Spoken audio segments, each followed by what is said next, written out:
من الشيطان الرجيم. بسم الله الرحمن الرحيم.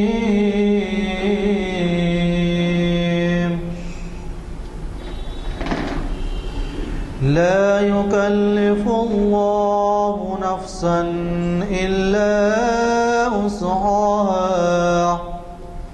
لها ما كسبت وعليها ما اكتسبت. ربنا لا تؤاخذنا إن نسينا أو أخطأنا. ربنا ولا تحمل علينا إصرا كما حملته على الذين من قبلنا. ربنا ولا تحملنا ما لا طاقة لنا به واعف عنا واغفر لنا وارحمنا أنت مولانا فانصرنا على القوم الكافرين. صدق اللہ العظیم. حضرات، جیسے کہ آپ واقف ہیں اور ابھی نماز کے بعد اعلان کیا گیا، آج ہماری شریعت انفارمیشن سروس کی 547ویں نشست ہے. آپ کو اس سے پہلے بھی بتایا گیا تھا کہ ہر سال ہماری تقریباً 45 نشستیں ہوتی ہیں. اس کی وجہ یہ ہے کہ رمضان میں یہ محافل کا سلسلہ بند رہتا ہے اور پھر کبھی کرفیو، کبھی بارش، کبھی کوئی اور ناگہانی صورتحال یا کبھی تہوار آ جائے، آج کے دن کوئی عید برات، تو اس طرح سے 52 ہفتوں میں صرف 45 ہفتے ہماری محافل ہوتی ہے.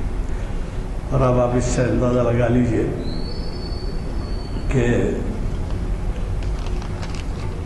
یہ بلیٹن کون سا ہے، یہی ہے نا. تو یہ جو ہے ہماری 547ویں نشست کے معنی جو ہیں، آپ اس کا اندازہ لگا سکتے ہیں کہ 45 نشستیں ایک سال کے معنی 450 نشستیں 10 سال کی ہو گئی، اور پھر 147 کے معنی 13 سال سے یہ سلسلہ چل رہا ہے. اور یہ آپ حضرات کے تعاون کا نتیجہ ہے. اور ایسے محافل کو بین الاقوامی طور پر اس لیے شہرت حاصل ہے کہ ہماری ویب سائٹ سے کئی ممالک میں دیکھے جاتے ہیں. اور آپ کے مقررین میں نہ صرف یہ کہ عالم و فاضل علماء، بلکہ پروفیسرز، ادیب اور انٹلیکچوئلز، دانشور بھی شامل ہوتے ہیں. اور یہ مخاطب کرتے ہیں ہمیں بڑے ہی والہانہ انداز میں اور بڑی ہی تیاری سے آتے ہیں جب ان سے کہا جاتا ہے کہ وہ خود عنوان دیں اور اسی عنوان سے مخاطب کریں. حضرات، آج جو ہماری نشست ہے اس میں عنوان مقرر صاحب ڈاکٹر محمد متین الدین قادری صاحب ہی نے دیا ہے، جو نہ صرف آپ کے جانے پہچانے مقرر ہیں بلکہ یہ بھی ہوتا ہے کہ ان کے خطابات کو واضح طور پر اخبارات شائع کرتے ہیں. اور انہوں نے عنوان ہمیں ایسا دیا ہے کہ اگر آپ غور فرمائیں تو جو حالات ہو رہے ہیں اس سے مطابقت رکھتا ہے. چنانچہ آپ نے سنا ہی ہوگا کہ اس سال پانی کی بہت قلت ہے. اس کے باوجود کہ بعض علاقوں میں ہمارے ملک کے اچھی بارش ہو رہی ہے، طوفان آ رہے ہیں، بھرپور ندیاں بہہ رہی ہیں، ڈیم سے پانی چھوڑا جا رہا ہے، لیکن بعض علاقے ایسے ہیں جو بدقسمتی سے خشک سالی کا شکار ہے. چنانچہ ہم بھی اسی کا شکار ہے. آپ دیکھ رہے ہیں کہ پانی نہیں ہونے سے بجلی کی بھی کمی ہو گئی ہے، تو پانی نہیں ہونے سے گرمی بھی جو ہے ہم کو ستا رہی ہے. تو آج کا عنوان وجوہات قحط شریعت کی روشنی. بظاہر تو ہم کو ایسے محسوس ہوتا ہے کہ خیر بارش نہیں ہونے کی وجہ سے ہے، لیکن اب وجوہات کا سلسلہ جب مخیر صاحب بیان کریں گے تو پتہ چلے گا کہ اس کے اور قحط کے وجوہات بھی کیا ہو سکتے ہیں. بہرحال میں آپ سے زیادہ وقت لیے بغیر آپ کی توجہ 5ویں آئٹم یعنی 27 اگست چہارشنبے کے دن کی طرف، یعنی آج پیر ہے، کل نہیں پرسوں کا جو عنوان ہے وہ علامہ اقبال کے ایک شعر کا مصرع ہے، تیرا دل نہیں دانائے راز، اور اسے مخاطب کر رہے ہیں پروفیسر خواجہ ناصر الدین، جن سے آپ بخوبی واقف ہیں، اور 2-3 مہینے میں ایک دفعہ وہ ہم سے خطاب کرتے ہیں، لیکن وہ بڑا ہی پرمغز خطاب ہوتا ہے اور بڑی ہی تیاری سے آتے ہیں. وہ نامور مقرر ہیں، اسکالر ہیں، اور اقبال کا مطالعہ ان کا بہت وسیع ہے.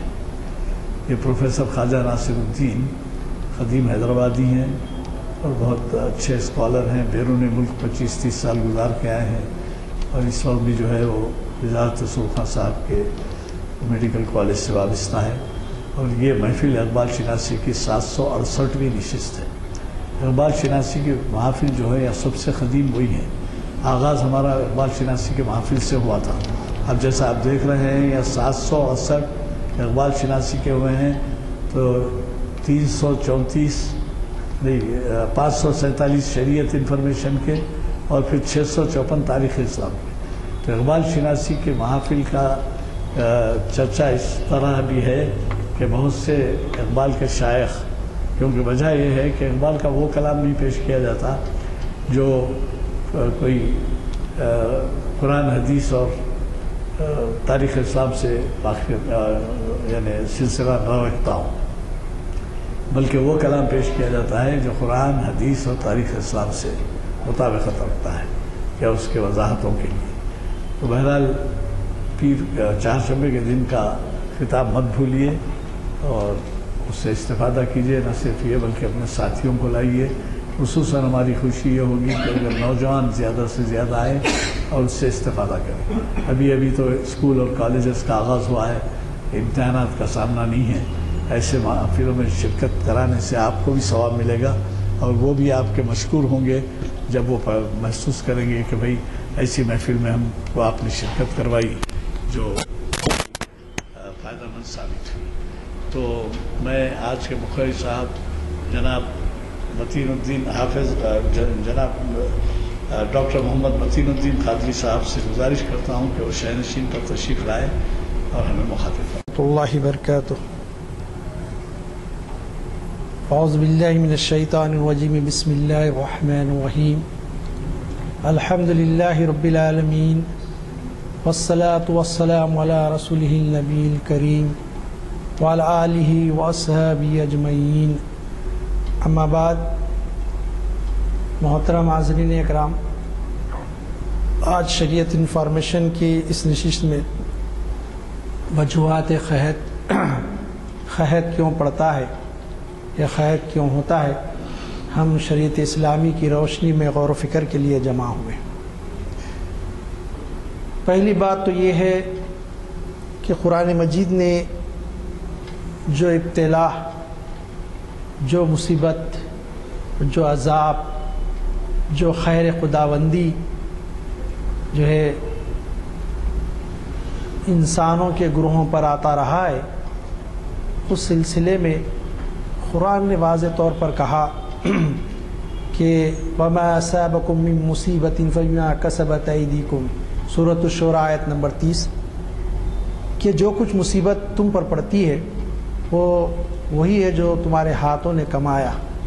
یعنی تمہارے جیسے اعمال ہوں گے اس لحاظ سے مصیبت اور مشکلات اور تکالیفیں تم کو دی جاتی ہیں. پھر سورہ بقرہ میں بھی ایک جگہ کہا گیا کہ جو کچھ انسان کرتا ہے وہی اس کو بدلے میں دیا جاتا ہے. پھر زمین میں جو بھی برائی فساد پھیلتا ہے اس کے بارے میں سورہ روم کی آیت 41 میں کہا گیا ظہر الفساد فی البر والبحر بما کسبت ایدی الناس، انسانوں کے ہاتھوں کے کرتوتوں کی وجہ سے زمین اور خشکی میں فساد ظاہر ہو گیا ہے۔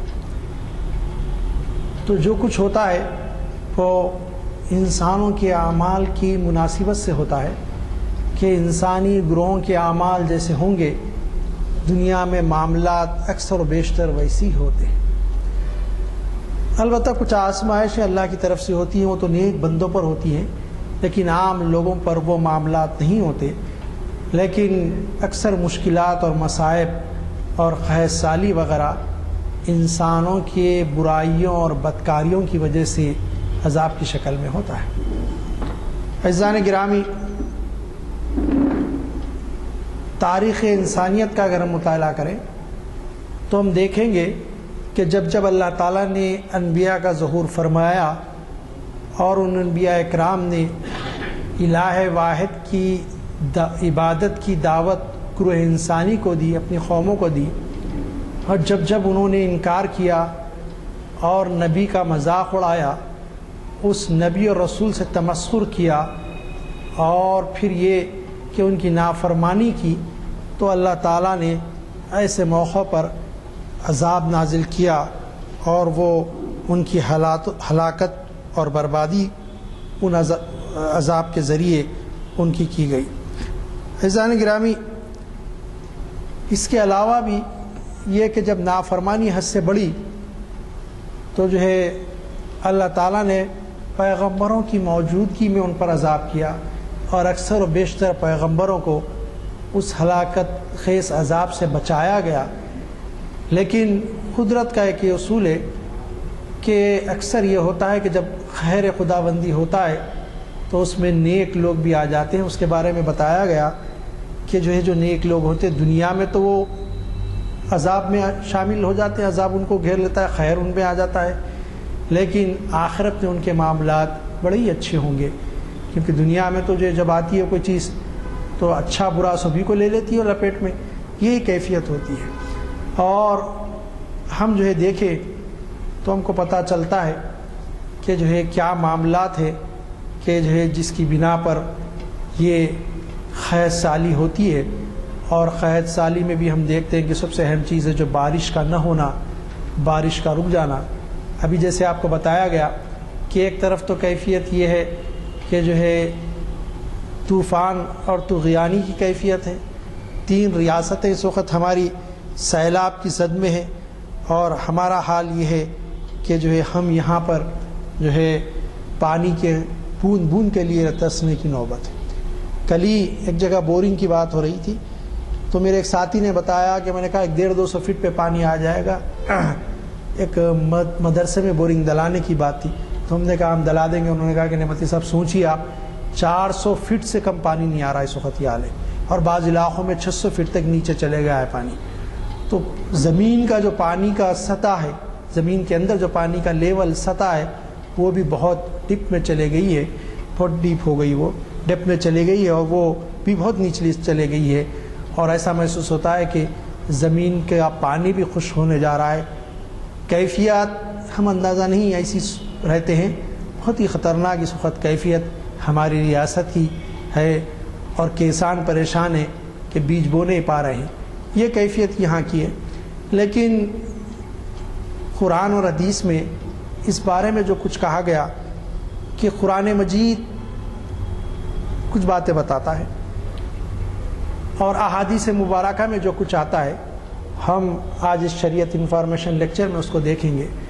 پہلے میں قرآن کے بجائے حدیث کو لیتا ہوں۔ ابن ماجہ کی روایت ہے، قال رسول صلی اللہ علیہ وسلم وَلَمْ يَمْنَعُوا الزَّكَاةَ أَمْوَالُهُمْ إِلَّا مَنَعُوا الْخَطْرَ مِنَ السَّمَاءِ وَأَلْبَاهِمْ لَمْ يُمْطِرُوا۔ حضور صلی اللہ علیہ وسلم نے ارشاد فرمایا کہ جب تم زکوٰۃ جیسے کہ ادا کرنا ہے ادا نہ کرو گے، اپنے مالوں کی زکوٰۃ نہ دو گے، تو پھر آسمان سے ایک قطرہ پانی بھی تم پر نہیں گرے گا، پانی نہیں برسے گا، پانی نہیں آئے گا آسمان سے، اور اگر چوپائے منہ سو جانور نہ ہوتے تو پھر یقیناً بارش ہوتی ہی نہیں۔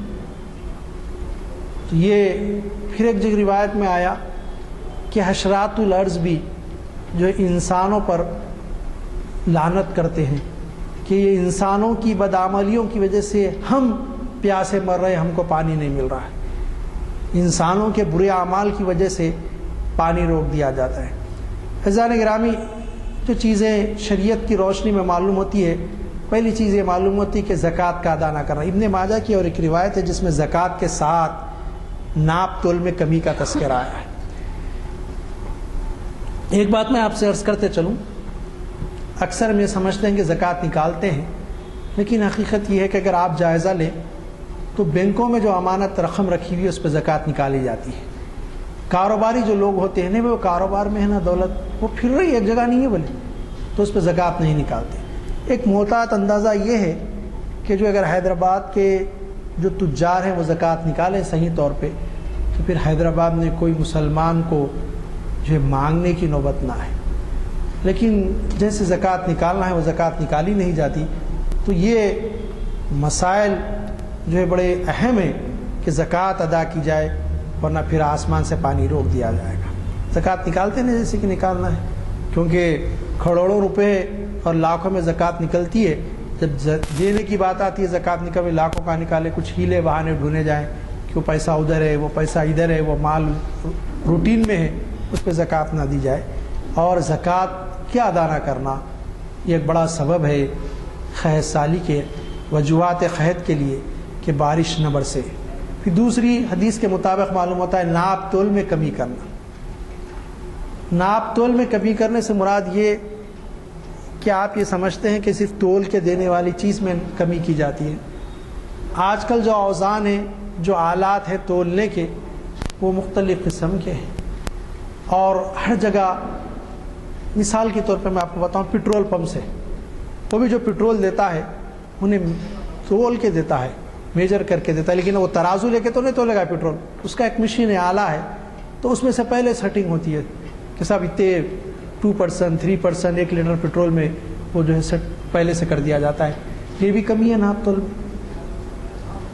تو یہ ہے کہ جو ہے اسی طرح بہت ساری اور چیزیں، تیل ہے، دوسری چیزیں، اگر اس میں ہم دیکھیں کہ جو آج کل جو جدید آلات ہیں جس سے اوزان ہم کہتے ہیں تولا جاتا ہے، وزن کیا جاتا ہے، اس میں کمی کی جا رہی ہے۔ تو یہ ہے کہ دوسری چیز ناپ تول میں کمی کرنا، جس کی وجہ سے اللہ تعالیٰ بارش کو روک لیتا ہے۔ ہاں جی ہاں، وہ میٹرز بھی ہیں، سارے میٹرز، ٹیکسی کے، آٹو کے، وہ یا تو جو تیز بھاگتے ہیں یا کلومیٹر غلط بتاتے ہیں، تو اس سے زیادہ جو فرق پڑ جاتا ہے۔ ایسی بہت ساری چیزیں ہمارے زندگی میں آ چکی ہیں اور جس سے غلط بتایا جاتا ہے۔ پھر اگر میں اور آگے بڑھوں، کیونکہ ایک لقمہ ملا، تو اب میں آپ کو بتاؤں آج کل ہاسپٹلس کی بھی کیفیت کچھ اور ہے۔ صاحب بی پی ہوتا ہے پیشنٹ کا، پیشنٹ کے جو 7 لوگ ہوتے ہیں ان کو ڈرانے کے لیے وہ زیادہ بتا دیا جاتا ہے، ایسا بھی ضرور شریک کرنا ضروری ہے۔ اصل میں معاملہ ہے کہ بیڈ خالی ہے، بیڈ کو بھرنا ہے تاکہ جو ہے پیسے زیادہ حاصل ہو جائیں۔ تو اتنی کیفیت ہے، اللہ رحم کرے، کہ جو لوگوں کی ہم بتا نہیں سکتے۔ یہ بھی جو ہے لوگوں کو دھوکہ دینا ہے، ناپ تول میں کمی کرنا ہے۔ عزیزان گرامی، اس کے بعد تیسری چیز ہے کبر، بڑائی کرنا، متکبر بن جانا۔ صاحب میں ایسا، میں فلاں بن فلاں، میں فلاں خاندان کا، عمل دیکھے تو صفر، میں بڑا عالم فاضل، سب آخر جاہل جولا، میں ہی اللہ کا نیک بندہ، باقی سب گناہ گار عاصی۔ دوسروں کی تحقیر کرنا، اور کئی لحاظ سے ہو سکتا ہے، مختلف صورتیں ہو سکتی ہیں اس کی۔ تو یہ کہ اپنے آپ کو اچھا جاننا اور لوگوں کے درمیان اکڑ کے چلنا اور اپنے آپ کی بڑائی کرنا، تو جو یہ خود پسندی، یہ بھی جو ہے کبر کرنا، ایک وجہ یہ ہے۔ پھر ایک وجہ ہے لوگوں کے درمیان میں فساد کرنا۔ لوگوں کے درمیان میں فساد کرنا میں یہ ہے کہ لوگوں کو دھوکہ دینا، غیبت اور چغلی کرنا، ایک دوسرے سے لوگوں کو لڑانا۔ اس میں البتہ ایک بات یہ بھی ہے کہ بلا وجہ کسی انسان کا قتل کرنا۔ عزیزان گرامی، میں دوسرے اقوام کے بارے میں اس وقت بات کرنے بیٹھا ہوں، میں بات کرنے بیٹھا ہوں قرآن اور حدیث شریعت کی روشنی میں، ہم جائزہ لیں اپنی صفوں کا، ہم جائزہ لیں امت مسلمہ کا۔ مجھے اگر آپ اجازت دیں تو کہنے دیجئے کہ نام کے ہم مسلمان ہیں، ہمارا تعلق دین اور شریعت سے کچھ نہیں۔ ہم کو نہ اللہ کا خوف ہے، نہ اللہ کے پیارے رسول صلی اللہ علیہ وسلم کا احکامات کا یقین ہے دل میں کہ آپ نے جو کچھ فرمایا اس پہ مجھے عمل کرنا، میں مسلمان ہوں۔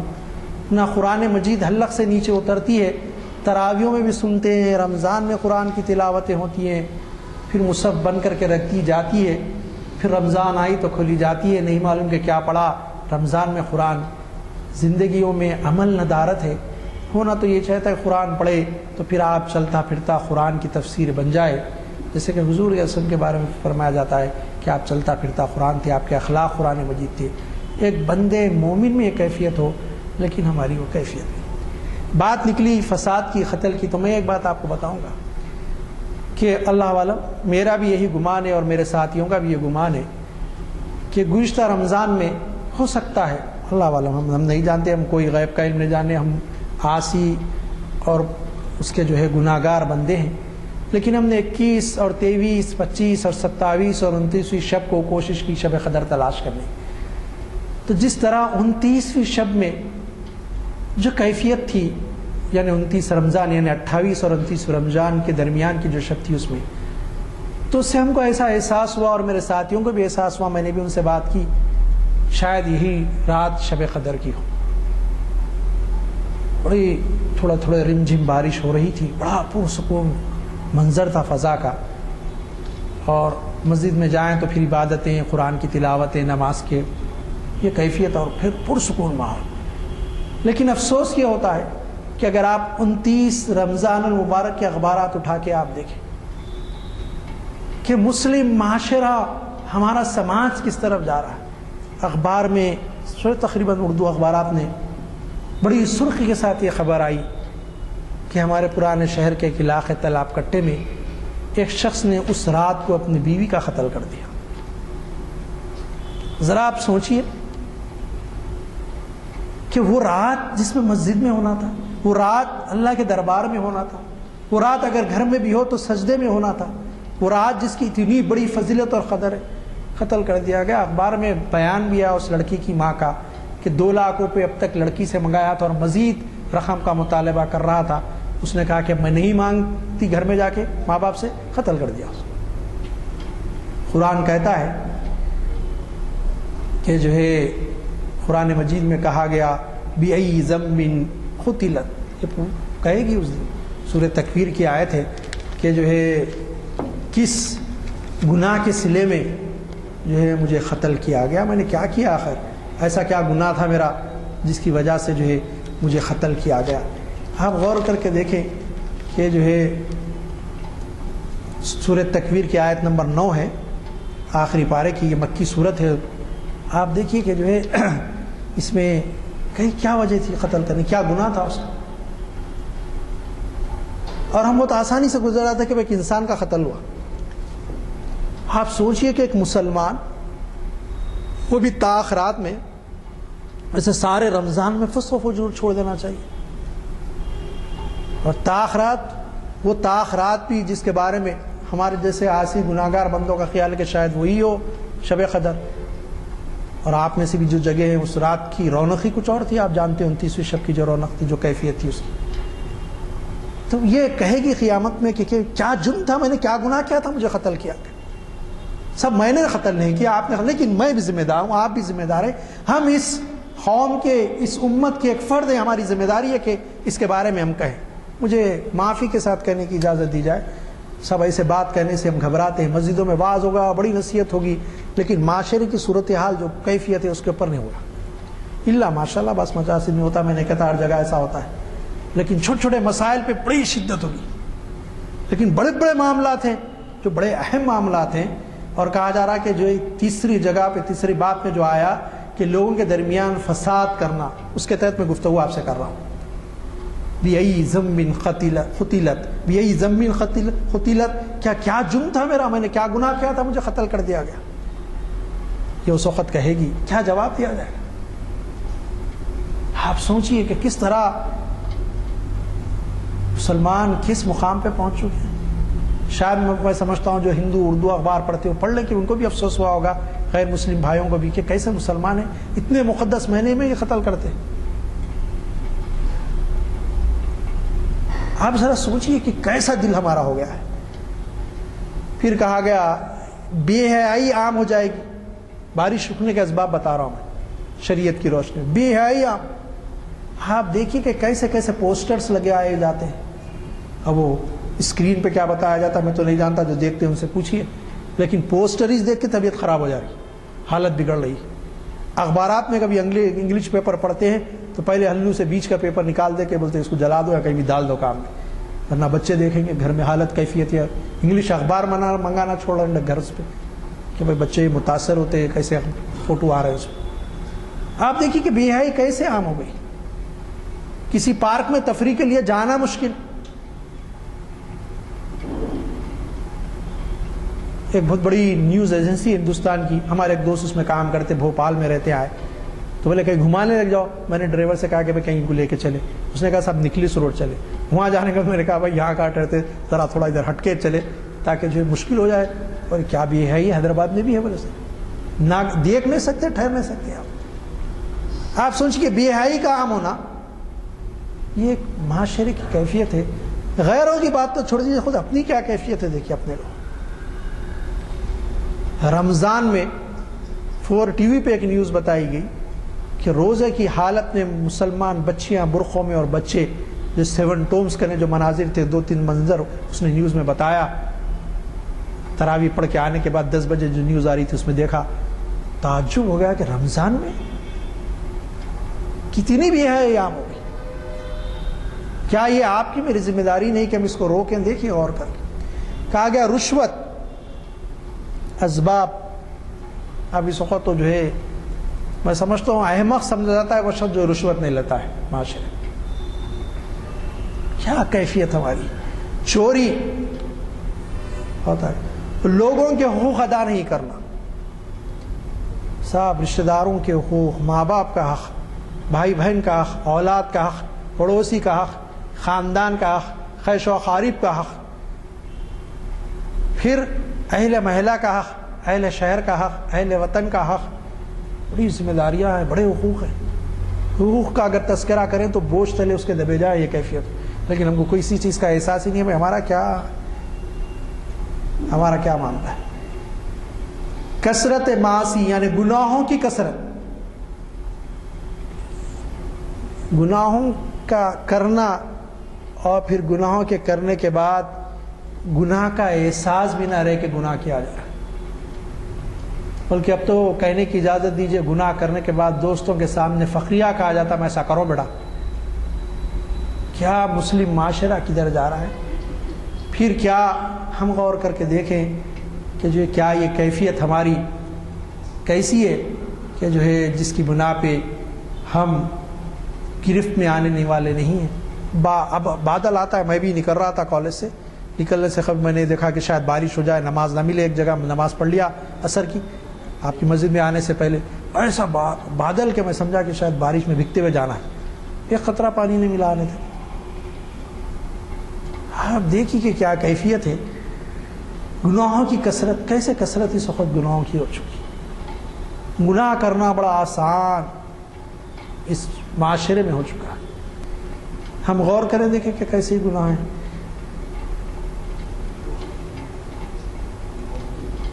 ابن ماجہ نے ایک اور روایت کی ہے, خواب میں علانیہ فحش عام ہو جائے گا, عام ہو جائے گا فحش, تو طاعون جیسی بیماریاں پھوٹ پڑیں گی اور آسمان سے بارش روک دی جائے گی. بیماریاں بھی دیکھیں کیسے کیسے بیماریاں, نام بھی نہ سنے ایسی بھی.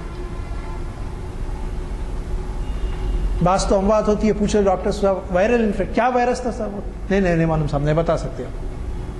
آ گیا سب چلے. کیا کیفیت, کس قسم کی بیماریاں. اور بارش رک جائے گی.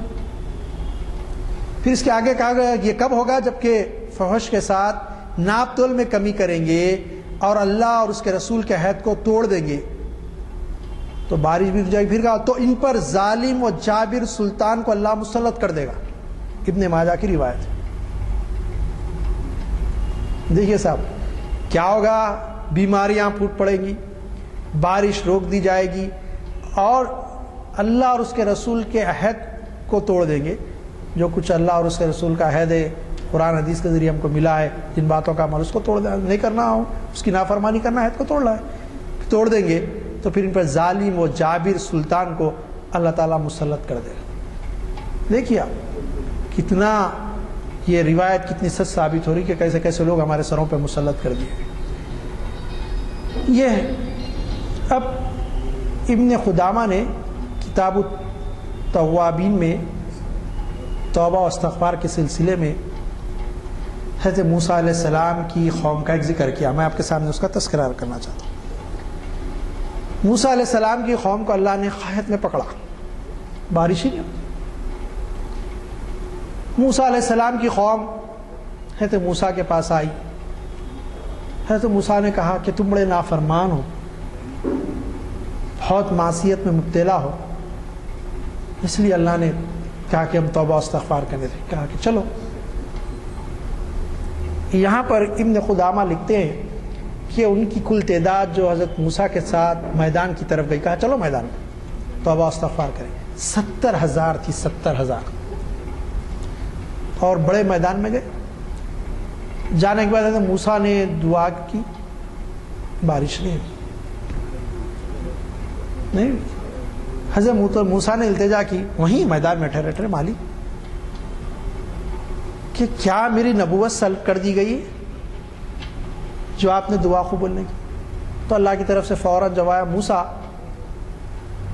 تمہارے 70,000 میں ایک بندہ ایسا ہے جو 70 سال سے مسلسل گناہ کیا جا رہا ہے, اور وہ قوم کے ساتھ آیا ہے, لیکن ابھی اس نے توبہ نہیں کی جو توبہ چاہیے تھا, اور ہم سے رجوع نہیں کیا. تو بولے مالک پھر کیا کروں؟ بارش اس وقت ہوگی جبکہ جو ہے تم اپنی صفوں میں سے اس کو نکال دو. تو موسیٰ علیہ السلام بڑے پریشان ہو گئے, 70,000 میں وہ ایک آدمی کو کہاں ڈھونڈوں گا میں؟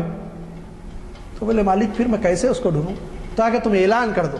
تو بولے مالک میری آواز 70,000 میں کیسے پہنچے گی, تو بہت بڑی تعداد ہے. تو کہا کہ تم اعلان کرو, آواز کا پہنچانا ہماری ذمہ داری ہے.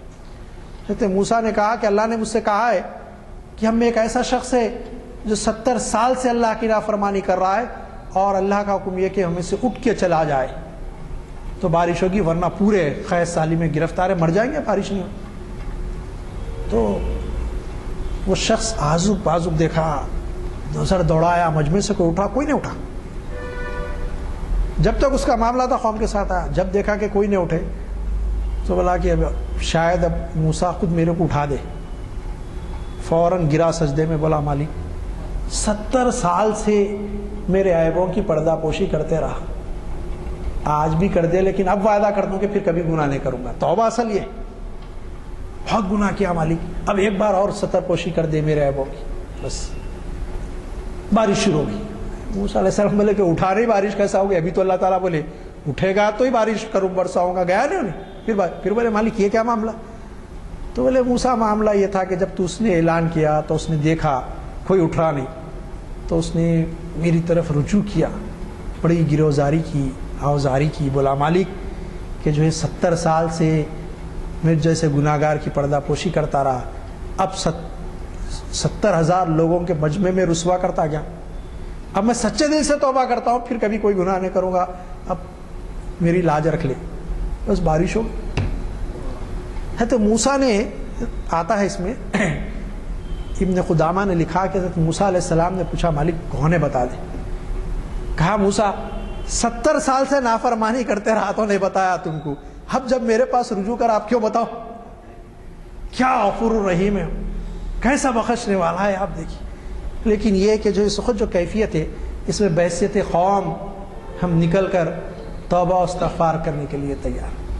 عزیزان گرامی, میں نے کچھ باتیں آپ کے سامنے شریعت کی روشنی میں رکھا کہ زکوٰۃ کا سب سے اہم چیز ادا نہیں کرنا, مال کا ناپ تول میں کمی کرنا, بیائی اور برائی کے کام کرنا, کبر کرنا اور گناہوں کی کثرت ہو جانا, یہ اصل میں اہم وجوہات ہے خیہت کے، جس سے خیہت پڑتا ہے اور بارش روک دی جاتی ہے۔ اور حدیث بھی سنایا میں کہ اگر جو ہے تھوڑی بہت بارش ہو رہی تو وہ جانور جو ہیں چرند پرند حشرات الارض ان کی وجہ سے ہوتی ہے، اور جب بارش رک جاتی ہے تو حدیث میں آیا کہ لعنت کرنے والے لعنت کرتے ہیں اللہ کے فرشتے، اور یہ جانور اور حشرات الارض بھی لعنت کرتے ہیں انسانوں پہ کہ ان کے گناہوں کی وجہ سے ہم مصیبت میں مبتلا ہو گئے، گناہ کر رہی ہیں ہم مصیبت میں۔ تو دیکھیے آپ کے حشرات الارض اور جانور بھی ہم پر لعنت کرتے ہیں، یہ کیفیت ہوتی ہے۔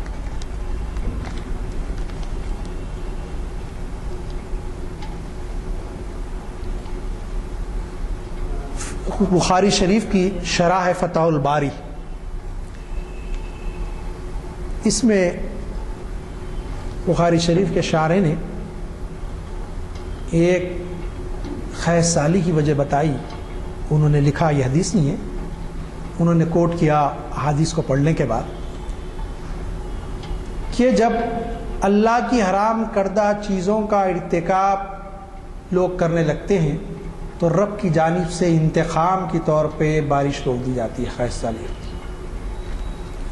اللہ نے جن چیزوں کا حرام کیا ہے، جب وہ شرح بخاری میں ہے فتح الباری میں، تو جو ہے خیز سالی آتی ہے اور بارش روک دی جاتی ہے۔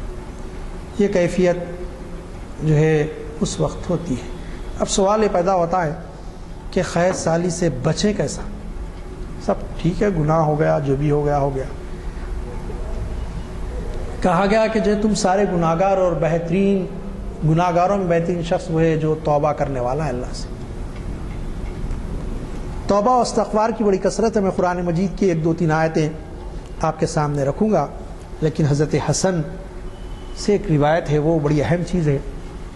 وہ ایک شخص حضرت حسن کے پاس بیٹھا ہوا تھا، ایک شخص آیا ان کے پاس، آ کے بولا میرے کو نرینہ اولاد نہیں ہے، دعا کریے۔ آپ نے فرمایا استغفار کر، چلا گیا استغفار کرتے۔ ایک شخص آیا، بولا میرے مال میں خیر و برکت نہیں ہے، دعا کیجیے۔ آپ نے فرمایا استغفار کر، چلا گیا۔ تیسرا شخص آیا، آ کے بولا کہ بارش نہیں ہو رہی، بارش رکی ہوئی ہے، تو آپ نے فرمایا استغفار کر، پھر چلا گیا۔ پھر چوتھا شخص آیا، آ کے کہا تجارت کرتا ہوں، برکت ہی نہیں ہوتی، گھر میں کوئی برکت نظر نہیں آتی مال میں، آپ نے فرمایا استغفار کر، پھر چلا گیا۔ ایک شخص آیا، کہا بیمار ہوں، شفا نہیں ہوتی، آپ نے فرمایا استغفار کر۔ ایسی کئی لوگ آئے اس دن اور یہی بولتے گئے آپ ادھر۔ تو وہ شخص جو بیٹھا تھا اس نے کہا کہ حسن، شاید آپ کو ایک نقطہ مل گیا کہ سب کو جواب دیجئے استغفار کریں، استغفار استغفار وہی بتاتے رہتے آپ سب کو، بولے ہر مرض کی دوا استغفار بولے۔ تو آپ نے قرآن مجید کی سورہ نو کی آیت پڑھی، فَقُلْتُ أَسْتَغْفِرُ رَبَّكُمْ إِنَّهُ كَانَ غَفَّارًا۔ یہ 28ویں آیت ہے سورہ نو کی، بلکہ جس میں 28 پارے میں 10ویں آیت ہے، جس میں کہا گیا، تو میں نے کہا، نوح علیہ السلام نے کہا تھا، گناہ بخشو اپنے رب سے، بے شک ہے وہ بخشنے والا۔ بس بڑا غفارہ، بہت زیادہ بخشنے والا ہے، تم اپنے گناہ بخشو اس کے پاس۔ پھر اس کے بعد حضرت نوح کے نے جو کہا وہ بتایا گیا، کیا کرے گا اللہ تعالیٰ؟ یرسل السماء علیکم مدرارا، 11ویں آیت ہے سورہ نوح کی، کہ آسمان سے لگاتار بارش نازل کرے گا، مدرارا، شدت کے ساتھ مسلسل نازل ہونے والی بارش، مسلسل برسنے والی بارش نازل کرے گا۔ ایک دھاگا کیسا چلتے رہتا، دھاگے کی وجہ سے مسلسل بارش گرے گی۔ کیا کریں گے؟ استغفار کریں گے تو وَيُمْدِدْكُمْ بِأَمْوَالٍ وَبَنِينَ وَيَجْعَلْ لَكُمْ جَنَّاتٍ وَيَجْعَلْ لَكُمْ أَنْهَارًا۔ آسمان سے بارش نازل فرمائے گا، مال اور بیٹوں سے تمہاری مدد کرے گا، اولاد نرینہ زیادہ ہو، مال بھی زیادہ کثرت سے آئے گا، اور تمہارے واسطے باغ اور نہریں بنا دے گا۔ ظاہر ہے بارش زیادہ تو نہریں بن جائیں گی، باغ بھی ملیں گے اور نہریں بھی۔ بتائے گی شرط کہ جو تم استغفار کرو، اللہ سے اپنے گناہوں کی معافی مانگو۔ یہ حضرت حسن نے کوٹ کیا، کیا اللہ نے فرمایا قرآن میں، اصل میں وہ نوح علیہ السلام کی زبانی، اللہ کا احکام ہے قرآن میں جو ہے کہ تم اللہ سے استغفار کرو، بے شک وہ بڑا بخشنے والا، گناہوں کا معاف کرنے والا۔ تو پہلی چیز بتائی گئی کہ قرآن مجید کی اس آیت کی روشنی میں، ان آیات کی روشنی میں، کہ جو ہے استغفار کیا جائے، گناہوں کی بخشش۔ لیکن محدثین نے اس کا نمبر تیسرا رکھا ہے اور بعض نے چوتھا رکھا استغفار کا۔ پہلا رکھا کہ ایمان پر استقامت، ایمان ہو استقامت والا، چٹان کی طرح مضبوط، سب سوال ہی نہیں پیدا ہو سکتا شرک اور کفر سے کسی قسم کا سمجھوتا میں کر لوں چاہے میری جان چلی جائے۔ استقامت پہلی بات محدثین نے، استقامت، ڈٹے رہے۔ الاعتصام بالکتاب والسنہ، اسی کے ذیل میں آیا کیا کریں؟ اپنے آپ کو وابستہ کر لیں کتاب اور سنت رسول صلی اللہ علیہ وسلم سے۔ کتاب یعنی قرآن مجید اور حضور اکرم کی سنت سے اپنے آپ کو جوڑ لیں، وابستہ کریں۔ دوسری چیز بتائی تقوی، تقوی کی روش اختیار کریں، پرہیزگاری، کہ جو ہے پرہیزگاری کا، تقوی کی روش اختیار کی جائے، کیونکہ تقوی ظاہر ہے جو اس کی تقوی کی روش اختیار کرتا ہے وہ گناہوں سے، برائیوں سے بچتا ہے، اور جو برائیوں سے بچ گیا وہ وبال سے بچ گیا، دنیا آزمائشوں میں کامیاب ہو گیا وہ۔ تیسری چیز بتائی الاکثار من الاستغفار، استغفار کی کثرت ہو، ایک وقت دو وقت نہیں، مسلسل استغفار کیا جائے۔ پھر چوتھی چیز کہا گئی اضطراری کیفیت میں آ کر دعا کرنا، بے چین ہو کے دعا کرنا، گڑگڑا کے عاجزی کے ساتھ دعا کرنا۔ چار چیزیں بتائیں کہ قحط کیسے دور ہو سکتا ہے۔ استقامت ہو ایمان پر، کتاب و سنت کو مضبوطی سے تھام لیں، تقوی کی روش اختیار کریں، استغفار کی کثرت ہو، پھر اضطراری کیفیت میں دعا کریں اللہ سے بے چین ہو کے۔ یہ چار چیزیں بتائی گئی۔ عزیزان گرامی، سورۃ الاعراف میں آیت ہے، سورۃ الاعراف کی، قال اللہ تعالیٰ اعوذ باللہ من الشیطان وَلَوْ أَنَّ أَهْلَ الْقُرَىٰ آمَنُوا وَاتَّقُوا لَفَتَحْنَا عَلَيْهِمْ بَرَكَاتٍ مِّنَ السَّمَاءِ وَالْأَرْضِ وَلَكِنْ كَذَّبُوا فَأَخَذْنَاهُمْ بِمَا كَانُوا يَكْسِبُونَ۔ کہا گیا کہ اگر وہ بستی والے ایمان لاتے اور تقوی کی روش اختیار کرتے، لفتحنا علیہم، ہم ان پر کھول دیتے برکتیں زمین اور آسمان سے، آسمان سے برکت بارش، زمین سے برکت، اناج اور غلہ اور پھل، اور بھی چیزیں ہو سکتی ہے، اگر معدنیات میں جانا چاہے تو ظاہری جو نظر آنے والی چیزیں، یہ برکتیں اللہ تعالیٰ فرما رہے ہیں ہم ان پہ دروازے کھول دیتے اس کے دروازے، آسمان سے بھی برکتیں نازل ہوتی، زمین سے بھی برکتیں ملتی، لیکن انہوں نے انکار کی روش اختیار کی، حق کو نہیں مانا۔ 6ویں آئے تھے تو ہم نے ان کو پکڑا عذاب میں، جھٹلانے کے نتیجے میں سختی سے پکڑ لیا، اللہ نے فرمایا۔ تو یہ کہ دیکھیں ہم کہ ان بستیوں کے بارے میں جنہوں نے انبیاء کی نافرمانی کی، اصل میں یہ ہے کہا گیا کہ جو اگر وہ ایمان لاتے اور تقوی کی روش اختیار کرتے تو قرآن مجید کا اعزاز ہے۔ اس وقت کی بات بتا کے مستقبل کے بارے میں بتایا جا رہا ہے کہ اب بھی تم اگر تقوی کی روش اختیار کرو اور ایمان لاؤ اللہ اور اس کے رسول پر، جیسے کہ ایمان لانے کا تقاضا ہے، تو پھر ہم آسمان اور زمین سے تمہارے لیے برکت کے دروازے کھول دیں گے، خیر و برکت نازل کریں گے، زمین سے بھی برکت آئے گی، آسمان سے بھی برکت آئے گی، نہیں تو پھر جیسے پہلے والوں کو پکڑے تم کو بھی پکڑا جائے گا۔ سورہ ہود،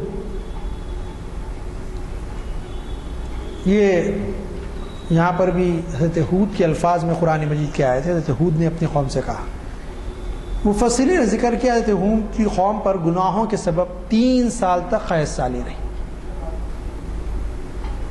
خطرناک قسم کا قحط، بارش کا خطرہ نہیں۔ ہمارے پاس تو رمضان میں بارش ہوئی کچھ، اور بعض علاقوں میں تھوڑا بہت پانی آ رہا ہے، تھوڑا بہت زیادہ نہیں، لیکن جو وہاں ایک قطرہ پانی نہیں آیا۔ تو اس وقت حضرت ہود نے جو کچھ کہا وہ کہا گیا، اعوذ باللہ من الشیطان الرجیم، وَيَا قَوْمِ اسْتَغْفِرُوا رَبَّكُمْ ثُمَّ تُوبُوا إِلَيْهِ يُرْسِلَ السَّمَاءَ عَلَيْكُمْ مِدْرَارًا۔ ہود کی سورہ ہود کی آیت 52ویں آیت ہے یہ۔ اے میری قوم استغفار کرو اپنے پروردگار سے، اپنے رب سے، بے شک وہ توبہ کا قبول کرنے والا ہے، نہ صرف توبہ قبول کرے گا بلکہ یرسل السماء علیکم، بارش برسائے گا آسمان سے تمہارے لیے، مدرارا، مسلسل بارش آئے گی، پانی آئے گا، وَيَزِدْكُمْ قُوَّةً إِلَىٰ قُوَّتِكُمْ، پھر تمہارے کو مزید قوت دے گا اور تمہاری قوت میں اضافہ کرے گا، وَلَا تَتَوَلَّوْا مُجْرِمِينَ، اور پھر تم جو ہے مجرمین میں سے مت ہو، چن کرنے سے پھر پکڑے جاؤ گے۔ پھر تو یہ کہ جو ہے آپ دیکھیں گے کہ استغفار کے بارے میں کہ جب گناہوں سے معافی مانگیں گے تو یہ کیفیت ہوگی کہ اللہ تعالیٰ دعاؤں کو سنے گا اور پھر زمین اور آسمان سے برکت کے دروازے کھول دے گا۔ عزیزان گرامی، خالی بیٹھے ایسا مان لیے، کانوں کو پکڑ لیے، استغفار استغفار بولے نہیں، اصل میں یہ کہ جو کچھ گناہ ہوا اس پہ ندامت ہو، افسوس ہو کہ میں نے کیا کیا، دو چیزیں، تیسری اپنے اندر گھٹن محسوس کرے کہ میں کیسے کیا، چوتھی چیز یہ ہے کہ اللہ کے سامنے اپنے آپ کو گرا دے، پشیمانی کی حالت میں پشیمان ہو جائے، نادم ہو جائے، پانچویں چیز اس کا اقرار کرے کہ مالک مجھ سے یہ ہوا، ایسا نہیں، ایسا تھا، ہیلے بہانے نہیں چلیں گے۔ چھٹی چیز توبہ میں اصل چیز یہ ہے کہ اسے عہد کرے کہ مالک اب تو معاف فرما دے، میں آئندہ نہیں کروں گا۔ یہ اصل بنیاد استغفار کیا چیز ہے، یہ چیزیں ہیں، پھر توبہ بھی قبول ہوتی ہے، پھر اللہ تعالیٰ کی طرف سے اس کی رحمت اور برکتوں کے دروازے زمین و آسمان سے کھول دیے جاتے ہیں۔ لیکن ابھی ہمارے پاس جو نماز استسقاء پڑھی جا رہی ہے، چیدہ گروپ، کہیں کل کہیں میدان میں، پرسوں کہیں کوئی میدان میں، میں دیکھ رہا ہوں 1 مہینے سے یہ چل رہا ہے۔ بحیثیت ایک قوم کے ہم نے بھی ارادہ نہیں کیا کہ پورے ایک ساتھ نکل کے دعا کریں تو بارش ہو سکتی ہے۔ کچھ سال قبل 6-8 سال کی بات ہے، شاید 8 سال قبل، 8-9 سال قبل ایسی ہوا تھا، تو عثمان ساگر میں سے آ کے سب نے دعا کی تھی، اور مولانا حمید الدین عاقل السامی علیہ رحمہ اس وقت باقاعدہ حیات تھے، انہوں نے نماز بھی پڑھائی، دعا بھی کی، واپس آ رہے تھے، ایسی دھواں دار بارش، پورے بھیگے۔ تو جو یہ کیفیت کے جو پورا ایسا معلوم ہو رہا، پورے روڈ ٹرافک جام، کہ آپ اس راستے پہ چل نہیں سکتے، پولیس پوری پریشان تھی کیا ہوگا مسلمانوں، صاحب وہ دعا کرنے جا رہے، وہ راستے بنا رہی تھی، غیر مسلم کو دیکھا کہ صاحب ہمارے پاس وضو کریے، پانی لے کے، کیا کیفیت، دیکھنے کا ایک منظر تھا۔ تو پوری قوم اگر نکلے، کیونکہ میں بتا چکا کہ 70,000 میں ایک تھا جو رجوع نہیں کرا، تو جو ہے اللہ تعالیٰ نے موسیٰ علیہ السلام کہا کہ وہ جب تک تم میں سے نہیں ہٹے گا، نہیں نکلے گا، ہم بارش نہیں برسائیں گے۔ جب وہ رجوع کر لیا، نکلنے کی بھی ضرورت نہیں آئی۔ اللہ تعالیٰ اتنا ستار العیوب، اتنا غفور الرحیم ہے، اور جو ہے اتنا گناہوں کو معاف فرمانے والا ہے کہ اس سے بڑا کوئی بخشنے والا اور بخشش کرنے والا نہیں۔ اگر ہم بحیثیت قوم سچے دل سے نادم ہو اور دعا استغفار کریں تو عجب نہیں کہ جو حالات ہیں بدل جائیں۔ کیفیت اس وقت یہ کہ ایک بزرگ ہمارے بولنے لگے، کیا بولنا ہے مولا جی، فرمائیے کیا ہے؟ بولے محسوس یہ ہوتا ہے کہ بولے ہمارے پاس 2 ہی موسم ہو گئے۔ مولا پوچھا کیا حضرت، کیا موسم ہو گیا؟ گرمی، شدید گرمی، تیسرا کوئی موسم نہیں، بولے چلا کے۔ تو حقیقت میں یہ کیفیت ہے، آپ دیکھیے کہ جو جھنجھلائے گئے گرمی، کیسی شدید گرمی، سب کے جو ہے سپٹمبر کا مہینہ آ رہا ہے، اگست ختم ہو رہا ہے، تو پورے کوئی کارتیوں کا پتہ نہیں، کچھ نہیں، کوئی بارش کا نام نہیں، تو یہ کیفیت ہے۔ تو اس وقت جو ہے ہم کو بحیثیت قوم جو سب کو نکلنا پڑے گا اور اللہ کے دربار میں استغفار کرنا پڑے گا، اپنے گناہوں کی معافی مانگنا پڑے گا۔ یقیناً ہو سکتا ہے کہ اللہ تعالیٰ کی رحمت جوش میں آئے اور پھر وہ اپنی رحمت بارہ کا نزول فرما دے، اور جو خیر کی کیفیت اس وقت ہمارے ریاست تلنگانہ میں پائی جاتی ہے، اللہ تعالیٰ اس کو دور کرے۔ اللہ تعالیٰ سے دعا ہے کہ مالک ہم بڑے گناہ گار سیار بندے ہیں، مالک ہمارا روٹا گناہوں میں ڈوبا ہوا ہے، لیکن آپ بڑے غفور رحیم ہیں، آپ دلوں کا حال جاننے والے ہیں۔ مالک ہمارے دلوں کی کیفیت کو بدل دیجئے، مالک ہم کو تقوی کی زندگی عطا فرمائیے، مالک ایمان پر استقامت عطا فرمائیے، مالک ہم کو کثرت سے توبہ کرنے والا بنا دیجئے، مالک اور بہت زیادہ دعا آپ سے کرنے والا بنا دیجئے، اور محض اپنے فضل و کرم سے ہماری دعاؤں کو قبول فرمائیے۔ مالک ہم کو توفیق دیجئے کہ ہم جو ہے بحیثیت قوم نکل کر استغفار کریں اور آپ سے گناہوں کی معافی مانگے، اور پھر دعا کرے رحمت بارہ کے لیے. آپ رحمت بارہ کے دروازے ہمارے لیے کھول دیجئے. اللہم صلی علی سیدنا شفینا مولانا محمد وعلی آلہ صلی علی سیدنا شفینا مولانا محمد بارک وسلم. سبحان ربک رب العزت عما یصفون والسلام علی المرسلین والحمد للہ رب العالمین.